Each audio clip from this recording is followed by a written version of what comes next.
I hope you are all able to see my screen. So, Yes. oh yeah, what is eBookery?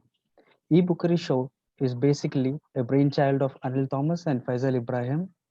We started off with an intention to bring in more readers and improve reading habits in people. We have a lot of volunteers here, apart from Mr. Anil and Faisal, Santosh, Sarita, Nias, Said Haris, Ranira, Jayashri, Vinisha, and myself. And there are many others who are not included in this poster. And now, recently, I've read a quote that we don't inherit the world from our ancestors, but we borrow it from our future generation. So, when we are borrowing such an amazing world and a place to live in, what are we giving them back? This is this has been a main point where we have stressed and we have planned to give all the people in our generation and the future generation to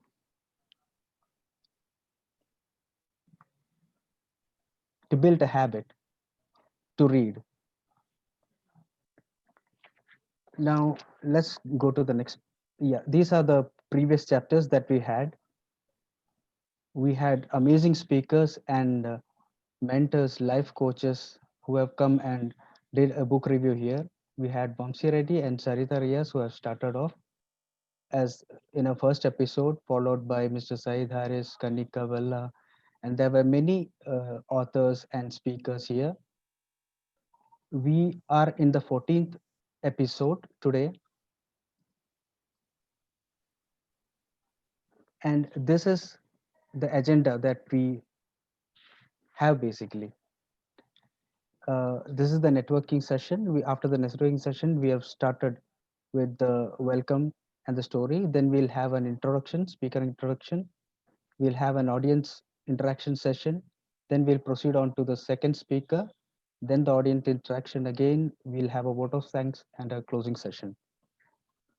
So before we go on to the speaker, let's go for the story of the day.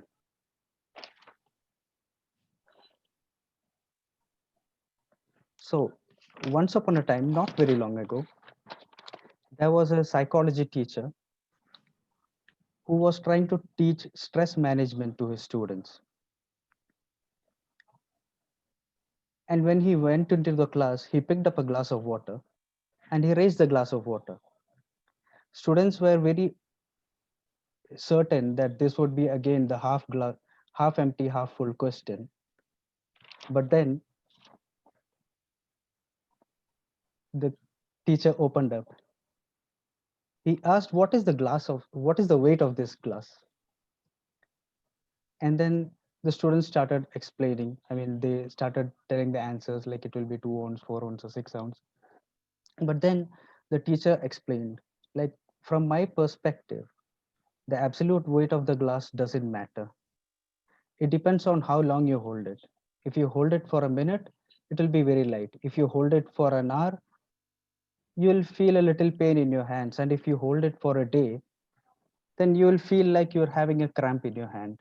And you feel like your hand is numb. And then you'll feel like you want to drop the glass of water. And as the class shook their heads in agreement, the teacher continued, like our worries in our life is the same. If we think about it, if we hold on to a worry for a moment, it doesn't make a difference. But we hold it on for a while, we will just get a little disturbed by it. And if we hold it for a day or more, we'll really get disturbed.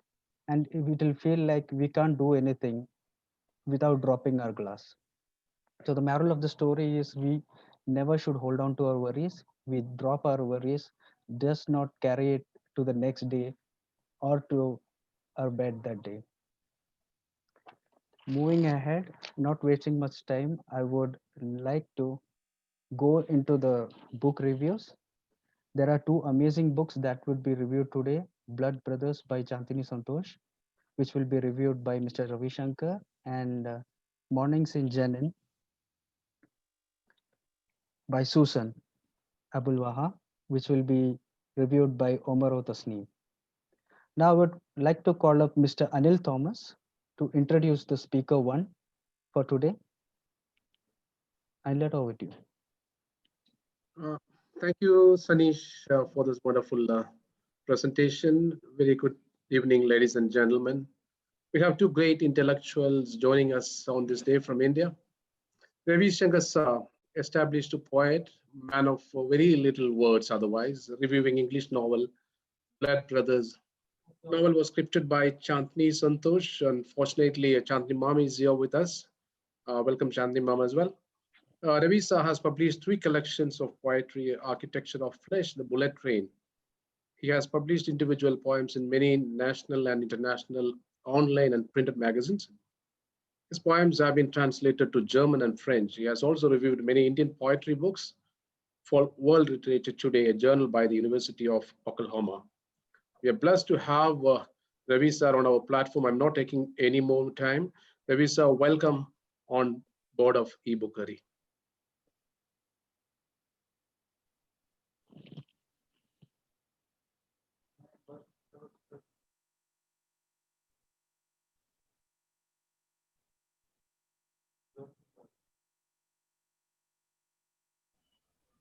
Hello, Yes.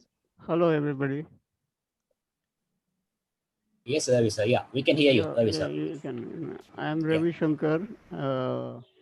My pseudonym, the name under which I write the poems, is Rash. So don't think I'm in any way. I'm not Rash at all. So I'm calling from Palakkad, uh, a district of Kerala. You people must know about it. And Chandini is my friend. She is from Kannur, and she has written a novel about Kannur, what is happening in Kannur and areas surrounding Kannur. So that's how we get interested in this novel, which is about the ongoing battle between the Communist Party and the you can call it the Hindutva forces in Kannur, which has been on for a pretty long time, for many years. Every year we get to know about the incidents. It's a bloodbath happening sometimes, and this novel is about that uh, phase in Kannur district. This is a book I am reviewing, Blood Brothers. Uh, it has been brought out by Dolly Books in Bhubaneswar, which Orissa, and I'm not a very good extempore speaker, so I've written down something. So be, so be prepared for a long long reading. Um, this novel has been appreciated by many eminent writers like Meena Kandaswamy, the poet and activist, Dalit poet and activist and novelist, and Hansda Savendra Shekhar, who has been writing about Adivasi life uh, in Jharkhand, and the Malayalam writer K.R. Meera, about whom I think people here must be quite well aware of. Uh, so now I'll go on to the review. It is not without a bit of apprehension that I take up this novel for reviewing because Chandni is a friend and the events she depicts in the novel are very close to the bloodletting politics that is a hallmark of politics as carried out in Kannur district of Kerala. Chandini resides in Kannur and is abreast of the happenings or is even an eyewitness to things happening there. One thing I am sure of is that such a novel could not have been written in Malayalam. and the writer would have been killed by this time. So she is talking about two adversaries, political adversaries. It could not have been written in Malayalam, for immediately it would have been caught in a web of political standoffs, and even her life could have been in danger. The language of the novel gives her protection to some extent because she is writing in English and she is an Indian English writer. Firstly, let me appreciate her as an individual for attempting to write this story. This is Chandini's third novel, and she is expected to have gained much excellence in writing prose by now. She is also a poet that explains the poetic nature of how she depicts the events. She is also a painter that explains the way she handles the backdrops to the events. So all the three qualities in her combined to produce this novel, which is a good thing, which is very rare and which many people don't have. Uh, she is multi-talented and she has used all her talents into producing this novel. As far as I know, she could not have had an intimate knowledge of the political beliefs at war, and characteristically, she has kept herself away from such analysis. She may be watching the events unfolding there, but she may not be totally aware of what is the political ideologies involved behind the events. Normally, any writing on political events is accompanied by lengthy discourses in the political systems at war. We are mercifully saved from such crap. Without going into the merits and demerits of the parties at war, she has managed to tell a story by the clever act of sidestepping such issues by concentrating on the individual.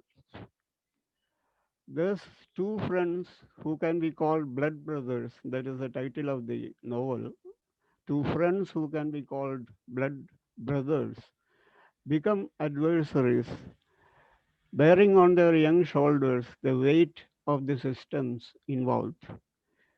They are controlled by ferocious leaders who are also masterful manipulators of their followers. Hence, the war is not many times fought on an ideological background, but as an interpersonal power play. The plot by itself is very simple. There is an ongoing war between the Hindu Nationalist Party, which you can identify with the Bharatiya Janata Party or the ideologues in the RSS behind it. There's mainly a fight between the RSS and the CPM, which is happening now, carried over by the BJP. Panjami here is also from that area, Kannur, and she may be knowing all these things. Ongoing war between the Hindu Nationalist Party and the Communist Party. Both parties recruit young people with no ideological training to be part of their military wings. Biju and Sunil, two childhood friends, are first recruited by the Communist Party. They are sworn to protect each other's families. They are neighbors also. They come from a poor background. Biju's father jobless and needing care as a patient with a foot sore that never heals.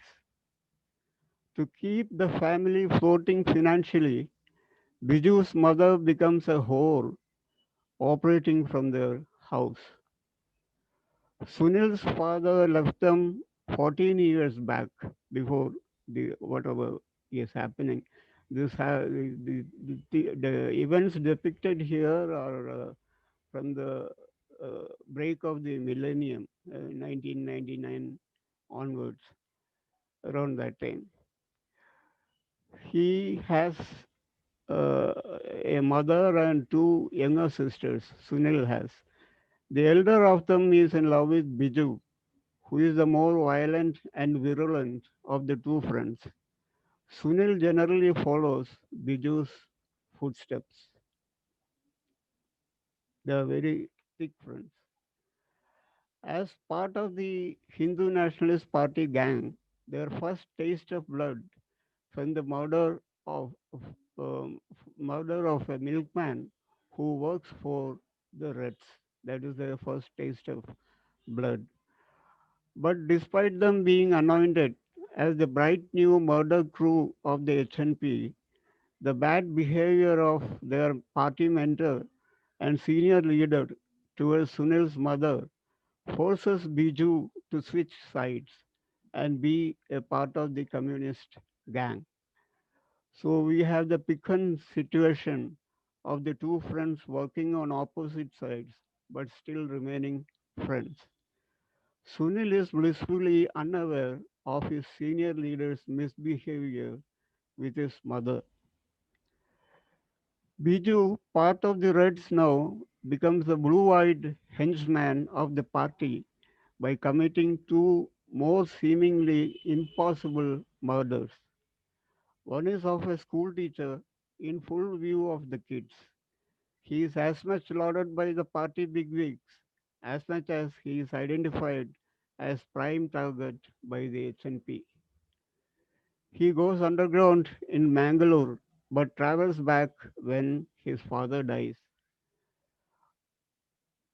He is well taken care of in Mangalore, but the sheer boredom of existence makes him return once again. On return, Sunil's sister and he make love in their house, and Sunil discovers them. From that moment, Sunil becomes his enemy and at the end of the novel beheads his closest friend. As I said before, while there is the undercurrent of bitter political maneuverings between the two parties, the way personal lives become entangled in them is what the novel is all about. To achieve this end, Chandini has mobilized all the writing skills that she has to render the sordid tale in a humane way and with warm hearted empathy for the minions that march towards their inevitable end. A little background to the scenario will be helpful. Hindu nationalism and communism put out roots in this violent district of Kerala in the 20s of the 20th century. Both grew at the expense of the centrist nationalist party, which is the Congress. But till date, the HNP has not been able to capture real power. Real power means the power of the state and the power of the people, both combined. Whereas the communists have tasted power for several periods at the state level and also controls most of the local self-government and cooperative movement at local level. The standoff has thus become almost like an ongoing feud or vendetta and find its targets meticulously time and again. No one has come out unscathed from these skirmishes.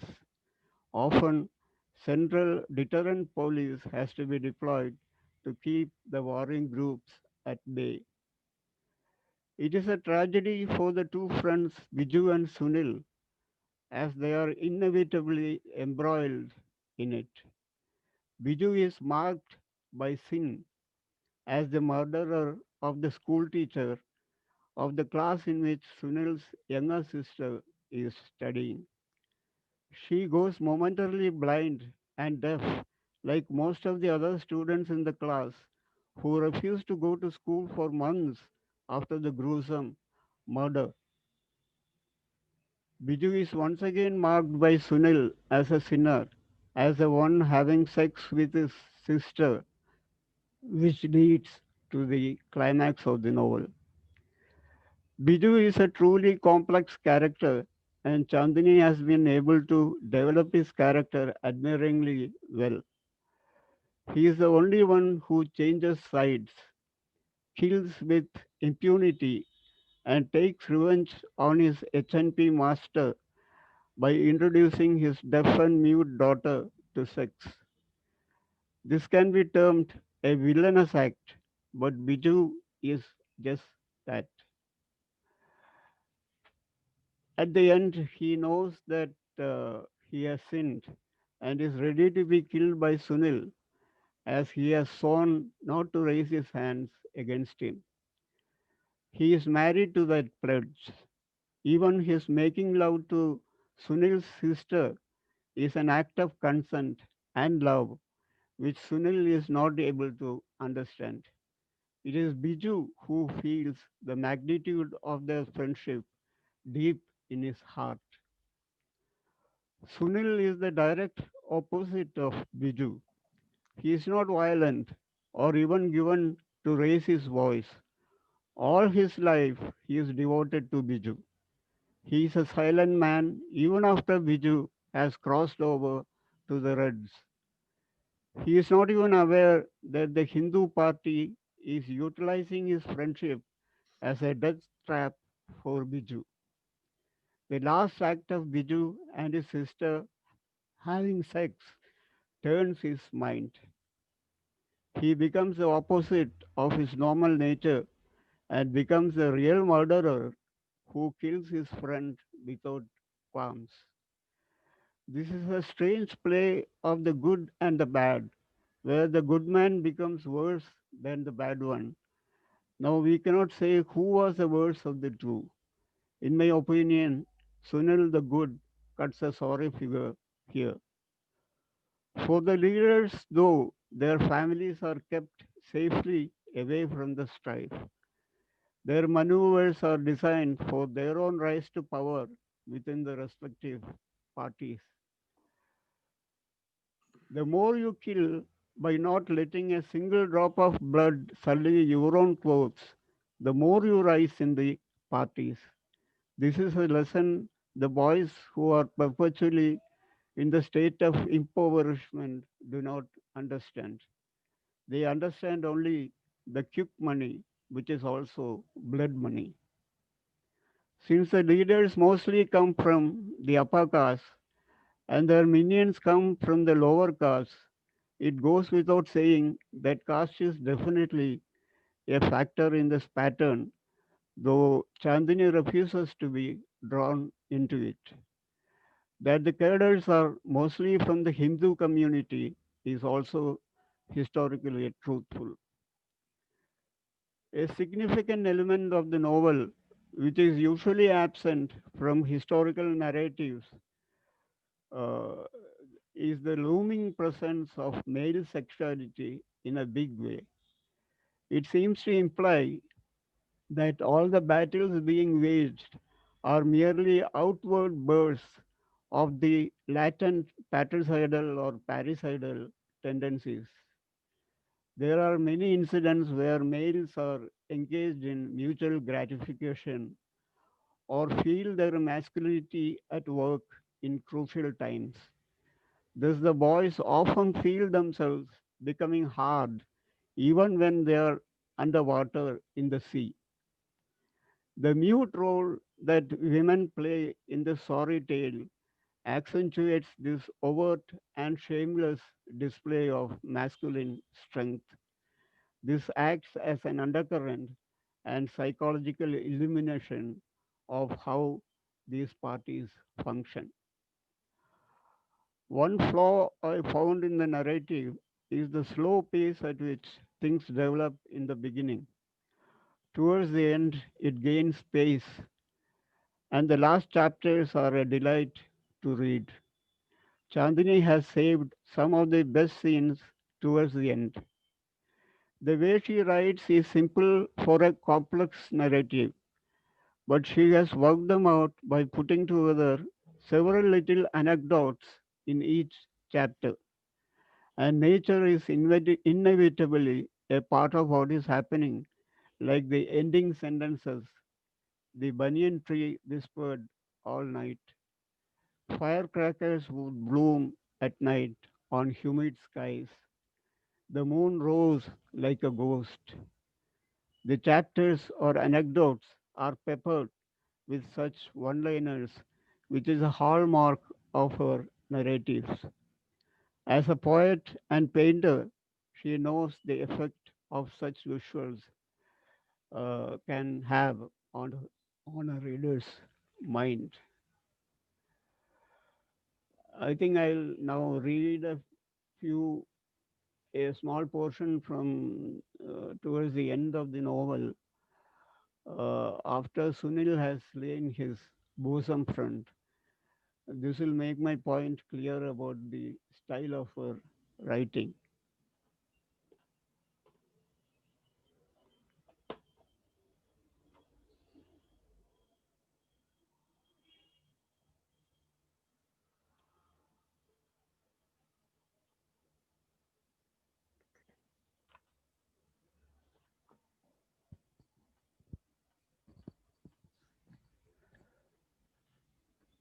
Sunil has already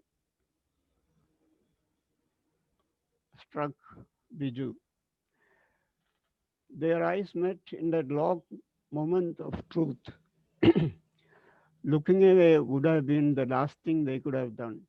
They had to look and feel and lose themselves in each other. Biju did not see Sunil's right hand as he removed the sword strapped to his thigh. The sword fell on him horizontally. Biju's head detached and fell to the ground. His body stood mesmerized under Sunil's touch. Sunil held him for a long, timeless moment, feeling his flesh melt away from his bones. Biju must not die alone. I must stand guard till no one can harm him again, Sunil mumbled to himself. He gently pushed the headless body away. Biju fell with a thud, and blood began to fountain from the hollow of his neck. Sunil heard footsteps behind him, followed by shocked voices. He did not look back. The rain slanted in, needles of it pelting at his face like an oracle's wrath. Water ran over their bodies. Sunil stood over Biju as he convulsed, the blood mixing with the rain, merging pain and pleasure, memories and desire. He stood guard till the last convulsions tore at his heart. He did not know whether he cried. Rain tore in. So that is how this wonderful novel ends. There I can find Chandini sitting there. Yeah. So this is the end of my review. And thank you, Chandini. Thank you, organizers. Thank you, Anil sir. Thank you, Sanish, for giving me this opportunity to review her book. Please buy the book, which is available on Amazon, and read it. You will not be disappointed. Thank you. Thank you, everyone. Thank you, Ravi sir. That was an amazing review. We could actually feel the feel the poetic language, feel the way the book is written, and we could actually picturize it like a movie. You have did total justice to the book, and I would like to hear more from Chandni ma'am about the book and about the review. I'm just trying to unmute Chandni ma'am. Yeah. Hi, Ravi Shankar. That was a Hi. wonderful review. Wonderful.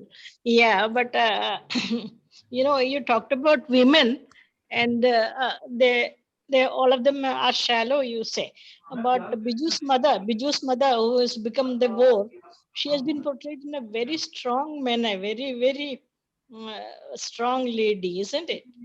Yeah, yeah. I didn't say they're shallow. I said they are muted. They Uh, so okay.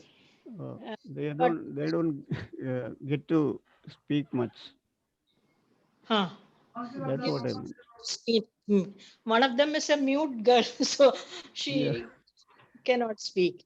Right. Mm, mm. I portrayed, I mean, willingly, I portrayed Biju's mother as a very strong woman. She stands Yes, up sir. against all Yes, the sir. difficulties, brings up her son, and looks after her husband, even though, they have nothing much in common now. And she even looks after him till he dies.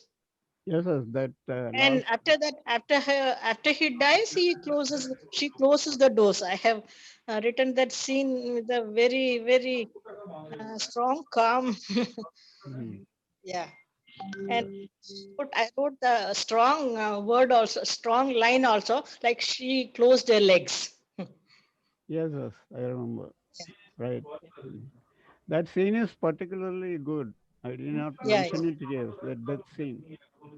and He is not aware that he is dead for a long time, yeah, and yeah, finally, yes, yeah, because yeah, she has that is, been with a customer yeah, at yeah. night, and only in the morning when the dog is yelling at her, the dog realizes that his master is dead. I Mm. mean, his Yeah, master's father actually. yeah, So then the dog starts yelling. He doesn't want to take food.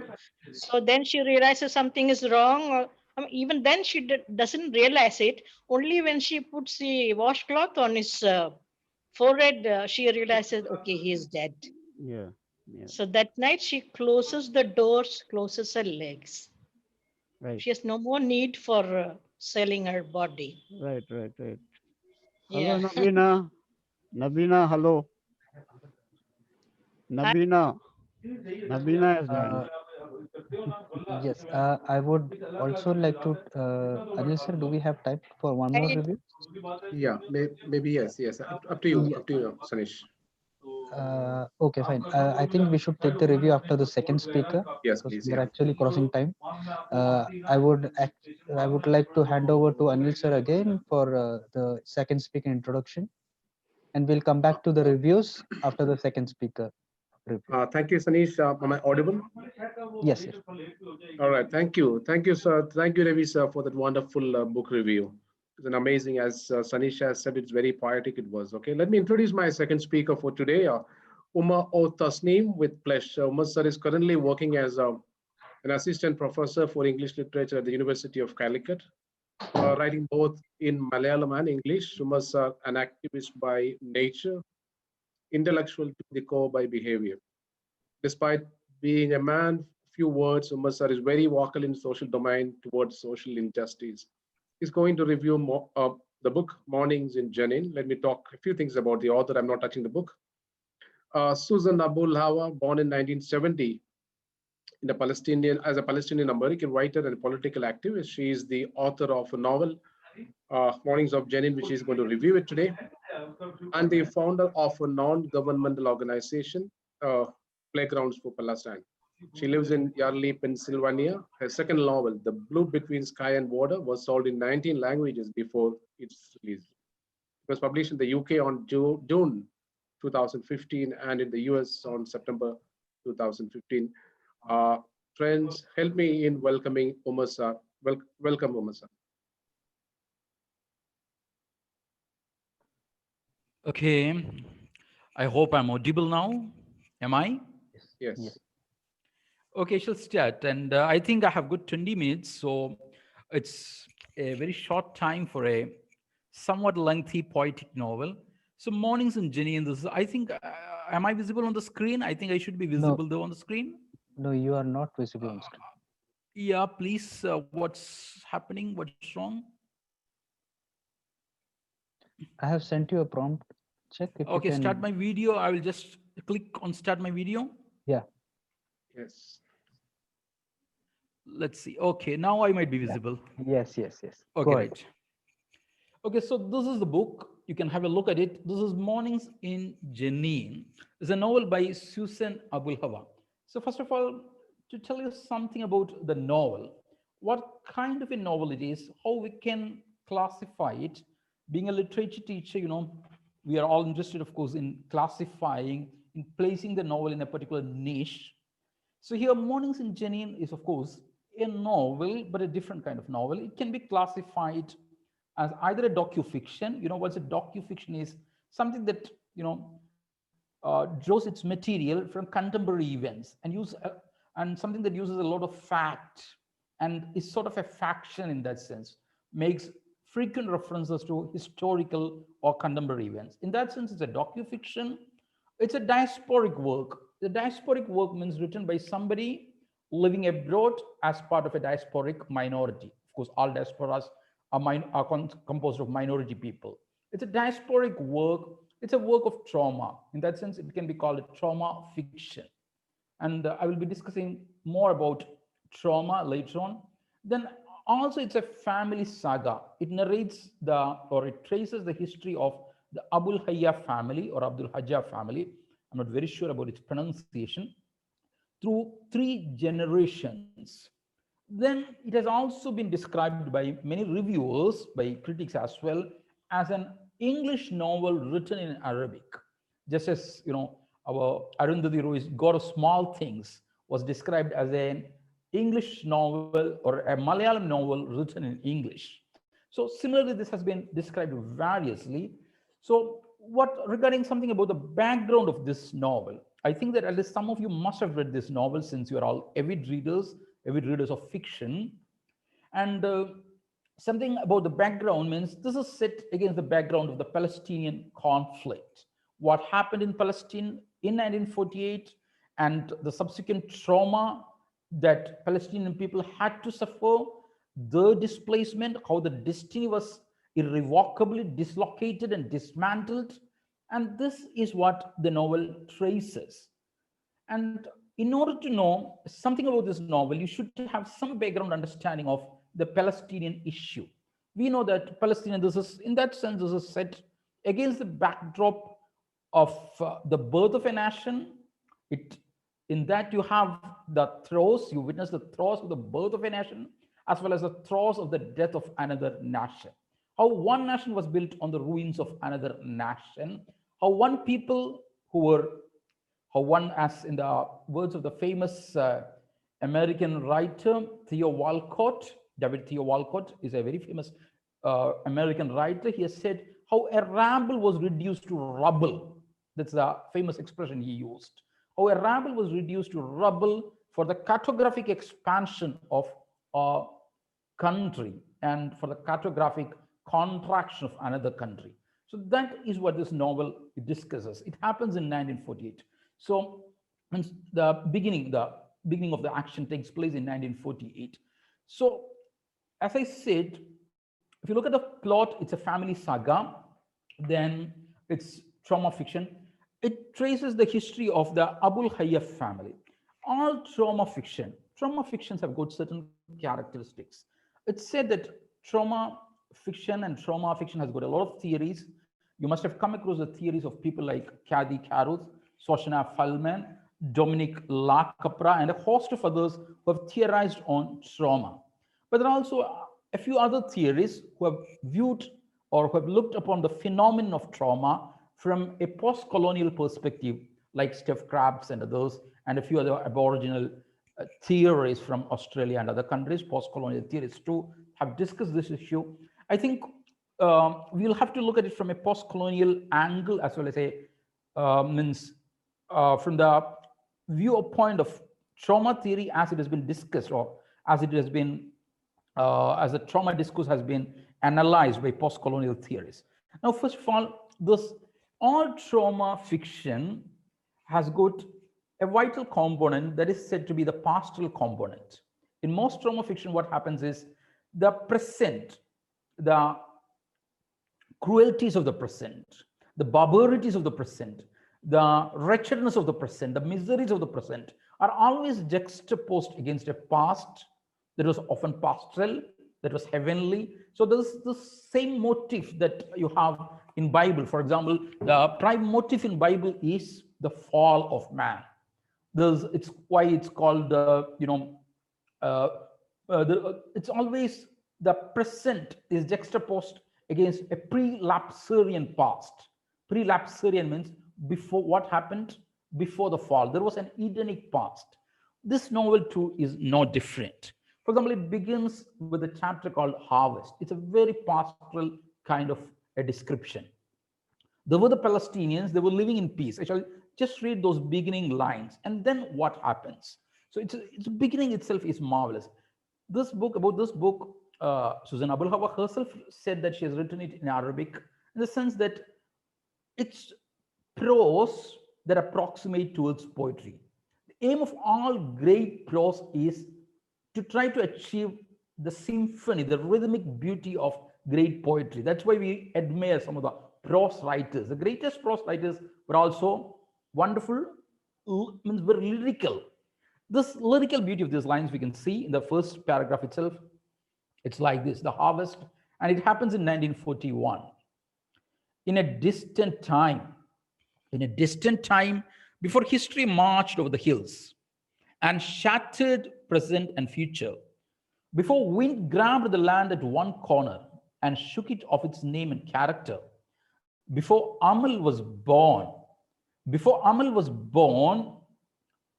a small village east of Highway lived quietly on figs and olives, open frontiers and sunshine. It's such a sylvan place where people lived in harmony. There were people of all religious faiths. There were Muslims, there were Christians, there were even Arab Jews were there. They all lived in harmony. Then something else happens in Europe. That was the Holocaust. The barbaric events of the Holocaust happens. Jews were led en masse to the gas chambers.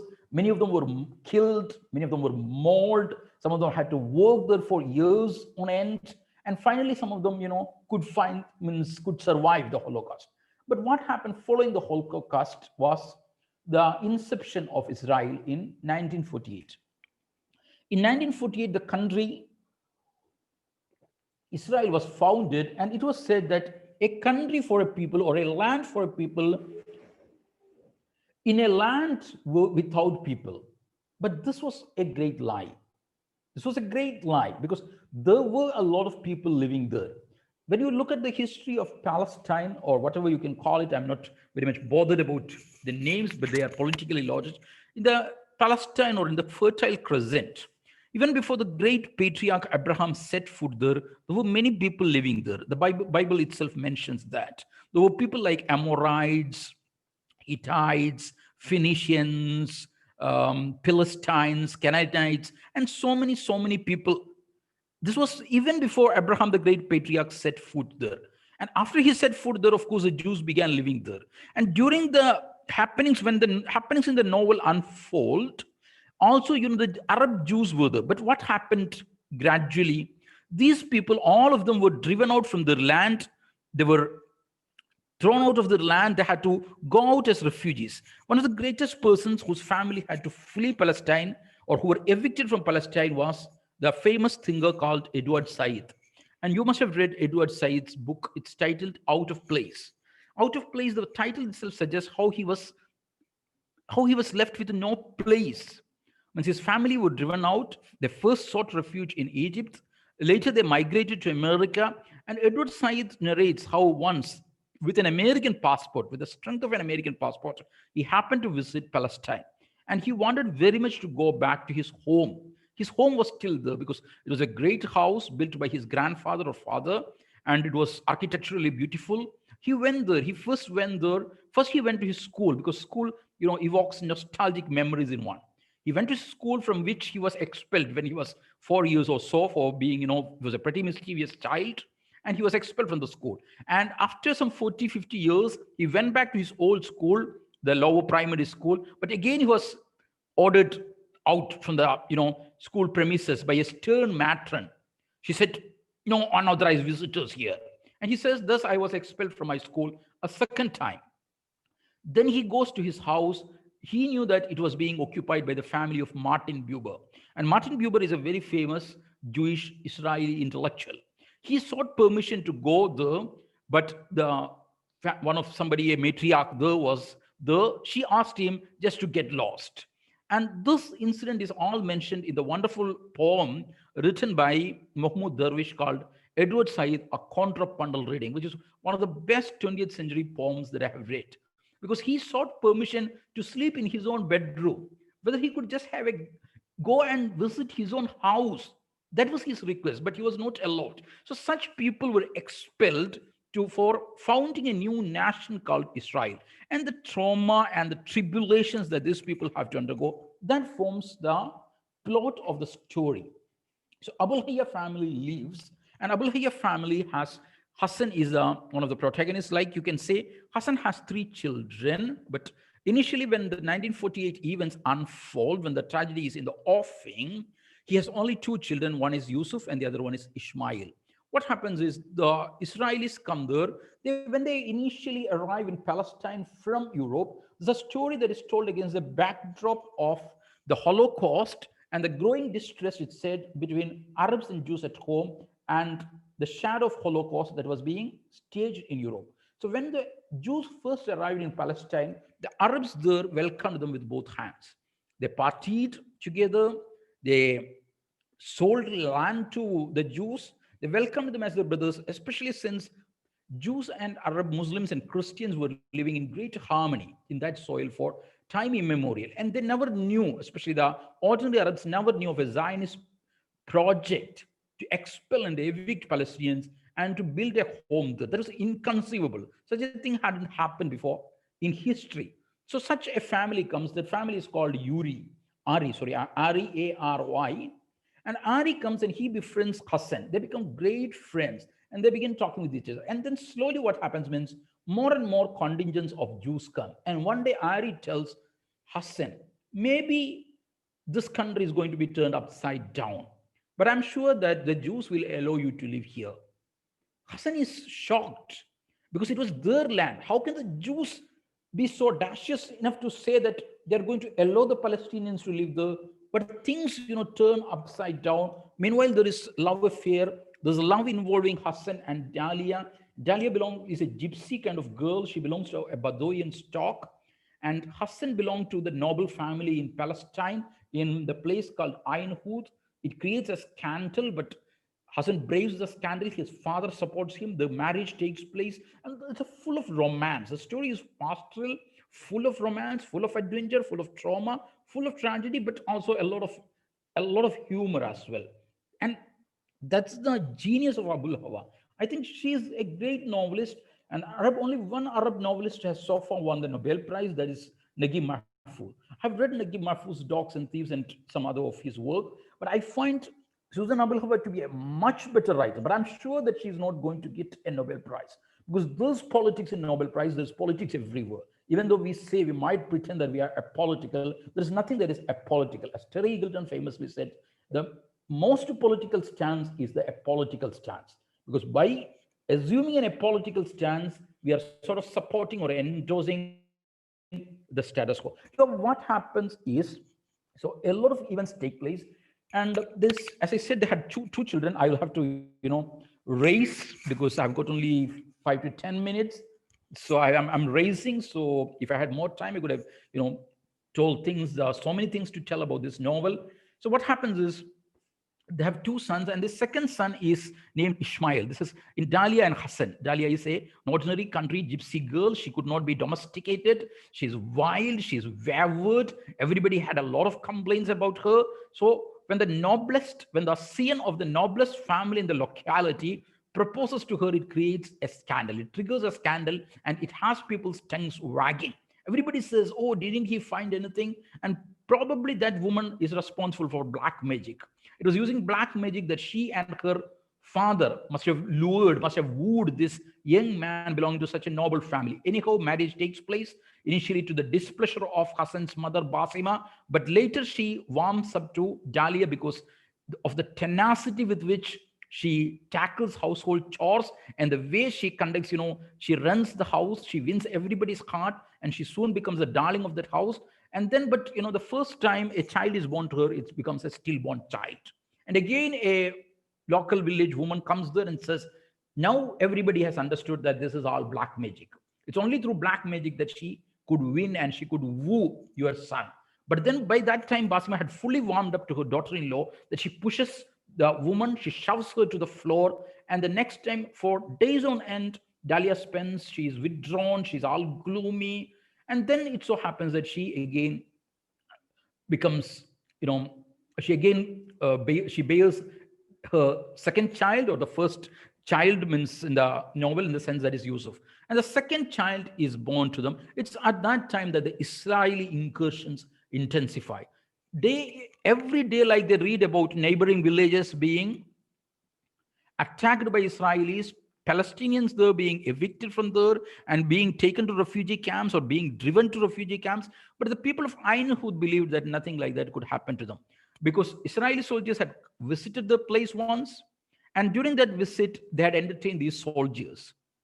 And when these soldiers came, they gave them rice, there are all kinds of delicacies they prepared, and the Israelis had a good feast with them, and they thought that they were going to be friends.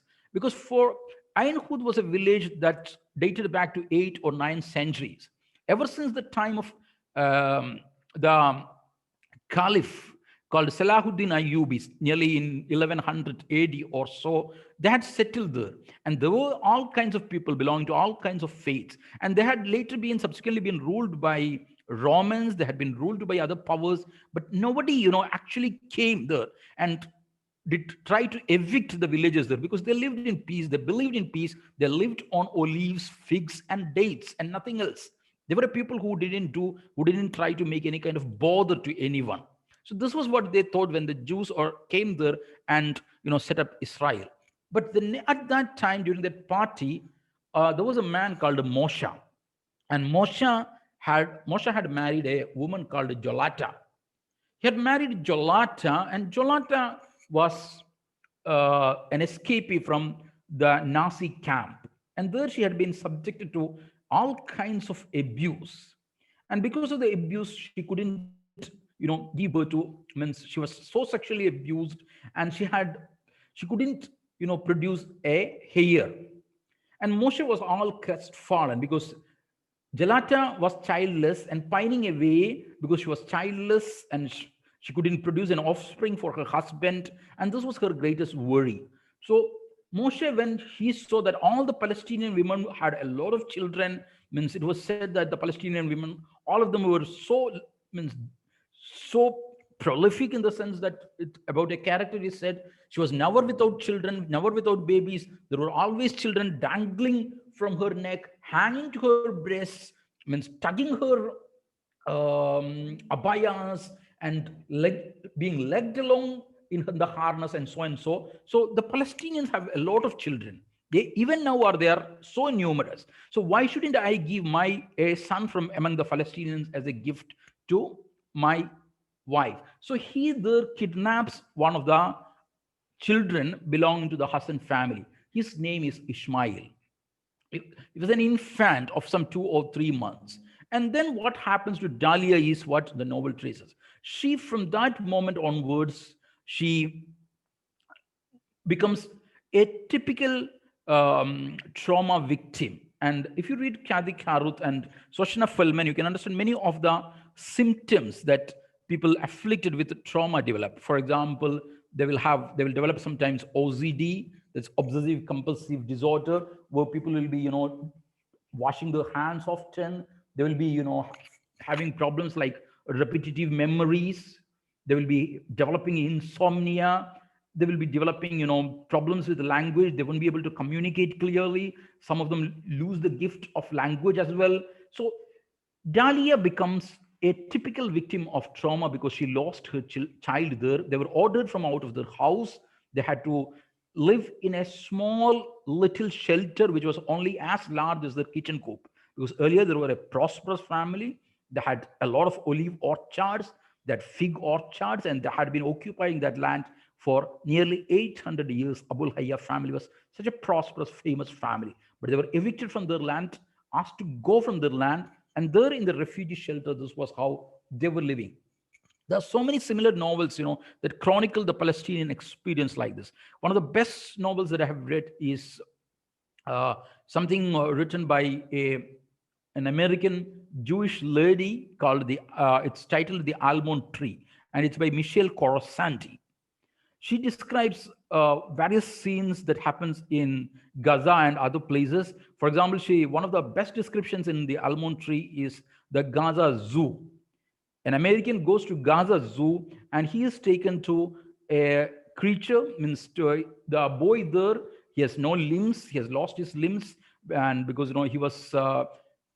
he lost his limbs in a mine blast. And once this boy was conducting him around the zoo, and he said, I will show you the Gaza zebra. The American was surprised because zebras are not native to Gaza or Palestine. So he said, how come you have a zebra here? Then the boy takes him to a place, to a cage where there was an animal, there was a donkey only, but it was painted like a zebra. So how come this is a zebra? And the boy explains, saying, we had a real zebra. But in the Israeli bombing, all our animals were killed, and even including our zebra was killed. And so, in order to, since we can't afford another zebra, we can't afford to import another zebra from Africa, we found this expedient of painting our donkey white and black, and this is the Gaza zebra. So there are so many such moving tales. This story is so packed with so many moving tales that you can't, I don't have the time to describe that. Then this boy that is stolen from this Arab woman is taken by Moses, the Israeli soldier. He is given the name David and raised as a Jew. And later, the eldest son, that is Yusuf, becomes a fighter. He fights for the Palestinian cause.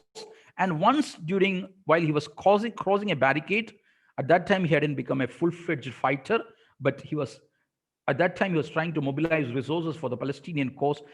At a checkpost, he encounters his brother. And once, while he was a young boy, Ishmael has now become David, remember? But when he was Ishmael, when he was only a 2-month-old baby, he was for some time put under the charge of his elder brother Yusuf. And at that time, he had fallen in the crib and wounded, means there was a nail that was jutting out, and he had wounded his face so badly that there was a scar running all the way from his brow to his left ear. And there was the same kind of scar on a man, and he thought that it was probably his stolen brother. And there was another Jewish soldier standing there. He said, this boy looks like your twin bastard brother or something. And at this, David, means Ishmael, who had now become David, grows so furious.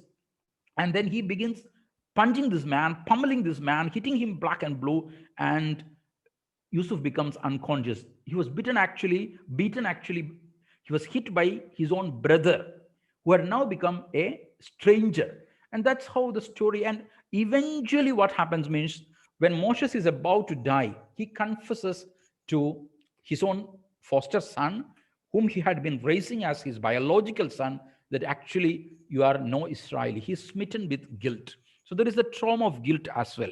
Trauma of guilt is a very important motif in many great literary masterpieces. For example, we have the great Macbeth play by Shakespeare, where Lady Macbeth is suffering from trauma of guilt, and she keeps on washing her hands, and she says that all the perfumes of Arabia cannot sweeten these little hands. So similarly, Moses is overcome with guilt.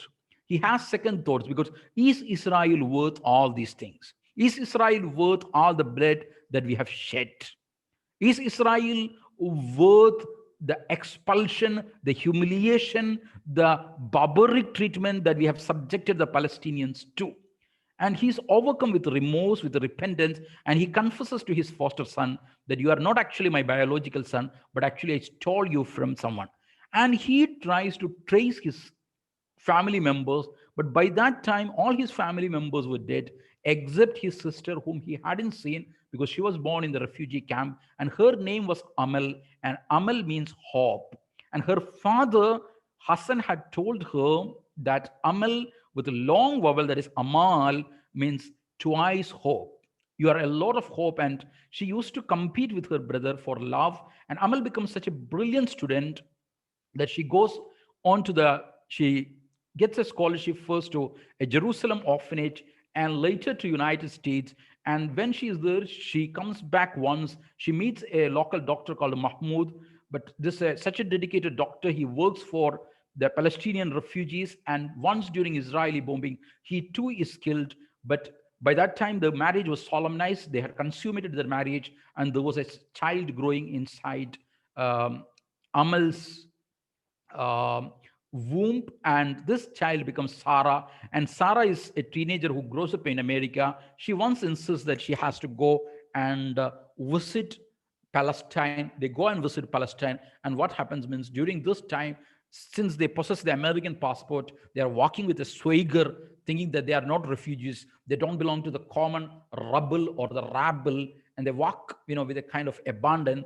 But at that time, there was a curfew imposed, and one soldier comes, and there's a confrontation, and the soldier aims his gun at Sarah, but her mother, places herself, means comes and blocks the soldier's way, and the soldier fires at at Amel, and she dies. And the reports all this is how the novel comes to a full circle. It's such an epical kind of work, so full of poetry, so full of romance, so full of blood, sorrows, and everything. The Guardian book reviewer had said that people might accuse Susan Abul Hawa of spreading the tragedy a bit too thick, but the reviewer says that this is what she experienced, and what she translates into words is something that cannot be translated into words. It's often said that trauma is something untranslatable. Trauma is something that cannot be put into words. The great theorist Kathy Caruth herself had said it's something that breaches the protective shield, the protective carapace, or something. That's the word she used. I forget the word. And the protective shield that means inside and once that is breached, we even become incapable of language. That is the problem of narrating trauma. But Susan Abul Hawa in this book has proven how trauma can be narrated, how poetry, lyric, and language can be put to best use for narrating trauma. Sharif al-Musa, the great Palestinian writer, who said the Israelis are determined to raise and erase us from the map, has said that I cannot tell my story in one continuous swoop. The night sky, he said, with its village of stars, with its arresting moons, and with its mysterious Milky Ways, want me thirst for poetry, has done one thing. He mingles poetry and prose to convey the Palestinian experience, especially the camp experience. I think Susan Abul Hawa has done it in a more brilliant way by weaving fiction, fact, imagination, romance, and everything. That's the greatness of this work.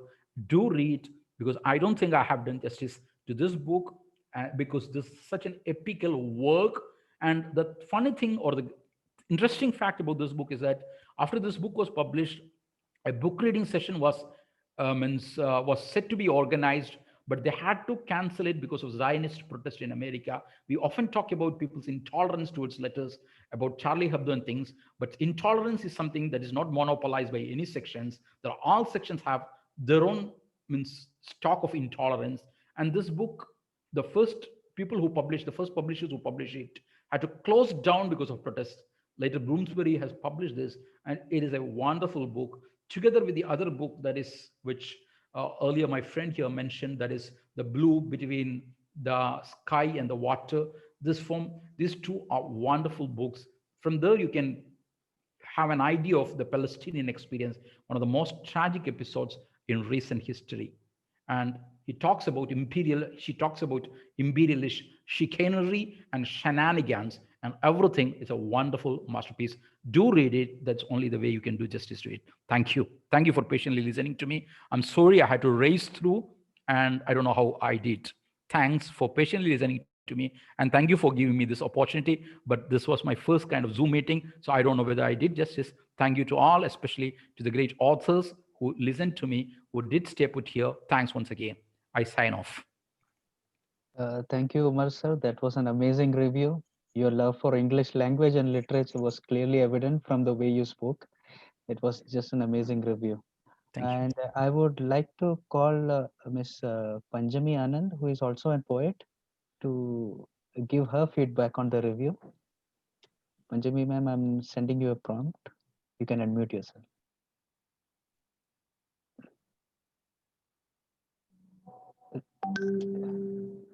Yeah, can you see the prompt now? Yeah. Yes, I got it. Yes. Hi and good evening. It is a wonderful experience to be part of this. Firstly, may I start with Dr. Umar's presentation on the mornings in Jenin? Just listening to it, I have to admit that I had never heard of the book before. I'm ashamed to say that, but the very pathos of how something political can destroy lives can destroy generations together. It's just such a traumatic thing even listening to it. So one can imagine what the experience must have been to actually live in a war-torn country like that. And the trauma that is depicted, even listening to it, it's very difficult. And I must say, when there is literature based on trauma about countries and the political aspect of it and the damage it has done, definitely there will be people who want to shut it down and zip people up, because truth can be best depicted through literature. That's how it's always been. And it will be very difficult to, once the sentiment gets into people's hearts, it will be very difficult for any political party to get it out or influence them further. And the way the book has been presented to us by Dr. Umar is just, I'm so eager to read it that, and I feel so sad. The only word that I'm going to take away from this is the word amal, hope. And I hope things get better for people from that part of the world. I'm extremely thrilled. Once again, I will read the book. Thank you for your presentation. May I move to my friend Ravi Shankar and the wonderful book by my relative and friend, Mrs. Chandani Santosh. I am from Kannur myself, and I have grown up listening to all these bloody bloodbaths, the political strifes, the strifes between the Hindu activist and Marxists, and whatever instances has been narrated by Mr. Ravi Shankar has, I've been part of it. I've grown up in this place listening to these cases. What I have to say is, how these interpersonal power plays, again, once again, how it rips people apart and how lives are destroyed, and especially how women are affected in the most mute way and nobody gives them enough voice. uh, I'm so eager to read the book. I'm extremely, how do I put it? It's a very sad thing again, that there are stories like this. There are true stories like this. How the most beautiful relationships can be torn, just because there is an intermingling of both personal and political issues in a person's life, and how poverty and how misery just makes people politic and how it drags them down in a grand way. Well, anyways, thank you very much. It's been an amazing, thing for me to take part over here. And once again, lovely book. I'm eager to read it. I've already placed an order on Amazon, Blood Brothers. I hope to have it in another day or two. And Mr. Ravi Shankar, my friend, poet, whom I respect and adore a lot for your honesty. I love the way you have narrated it, and how you made it so real, how you've brought out your own sentiments about the matter and made it your own. So thank you very much. I hope I've done justice. I know this is not enough, but I hope I've done my best in reviewing both of your works, your presentation today. Thank you. Thank you, Manjabi ma'am. Both the reviews and your review has also given us so much enthusiasm to pick up the book and read.